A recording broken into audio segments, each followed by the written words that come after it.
Hello, my name is Petra. I'm from the Netherlands, and I'm happy to be with you and that you are reading the book or having read parts of it and dived into this wonderful. Yeah, not only now, but you all the time talking about this beautiful topic of death and dying in your cafe and coming together for that. I have been, yeah, became one of those who were working with this book. I had a situation that my elder sister, she's 13 years older, and she suddenly had pancreas cancer. And I am with the Brahmakumaris, and I have a good feeling about death and dying, but I felt, oh, this is a very nice sister of me, and I think a lot of things will happen to me personally inside and letting her go. And well, let's see. And I thought I need some friends around me. So I asked Judy and Debbie and Teri to accompany me in this whole process, in this journey. And so we start meeting each other and we're talking about dead and dying, and I shared the stories of my sister. And with the Brahma Kumaris, we are very familiar. It's really okay that the body dies because it's the soul, the spirit, the personality, the one who we really are eternally, will stay alive. And in meditation, I'm very used to connect to the soul I am and to feel comfortable with it and to experience my own eternity. So, and I just am with her with my peace and my love and the power I feel inside, the stability, and not afraid of letting her go.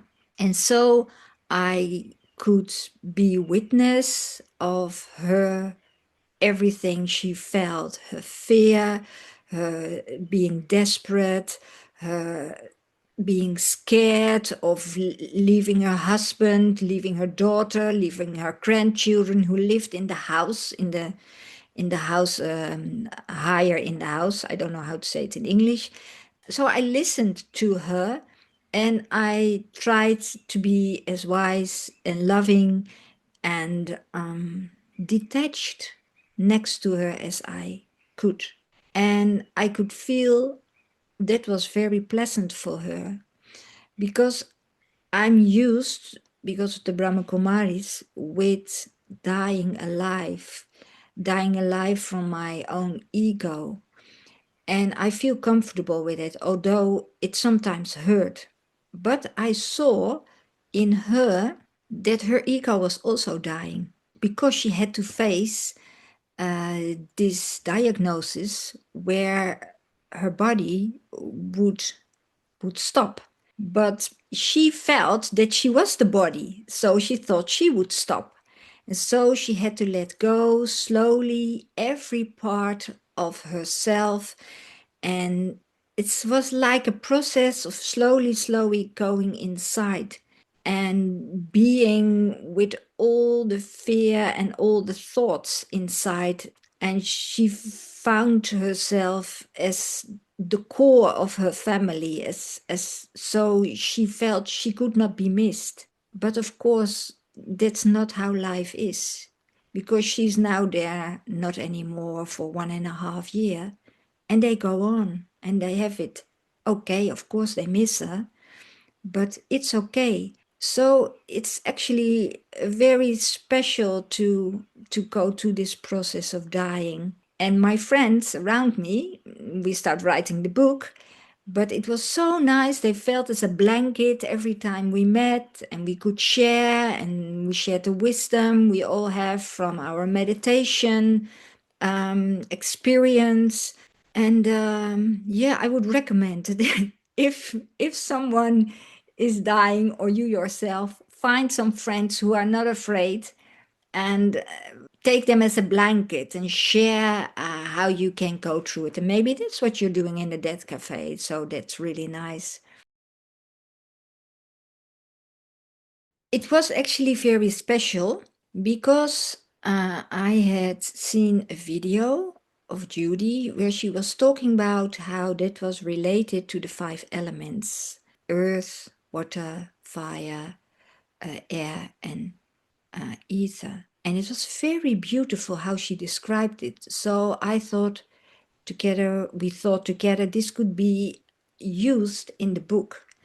And we tried to work with it, but we also felt, because it's written for some people who never have been with this meditation, so we had to explain about this meditation, but also the way we relate to ego death, dying of the ego, or as David McKinley says, the chaplain, palliative care, he calls it eco deconstruction. He said the ego is deconstructed the way we did construct it.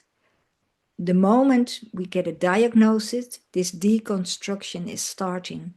So we took all these concepts together and we wrote with the four of us, and everyone did a kind of different part. Teri is a nurse, so it was really good in looking from that perspective and really think about how it can be okay for people to read it who are not used to the meditation. And Debbie is so creative, so she can make all kind of experiential ways of the material, of letting go of the earth and letting go of the water. And Judy is a professional writer, so that was very, very useful, of course. And for myself, I felt that it was like a healing. It felt like a healing to be part of this writing, yeah, to see how it was all also related to Elizabeth Kubler-Ross, who is actually also very sure that we are all eternal as souls. Though that's beautiful.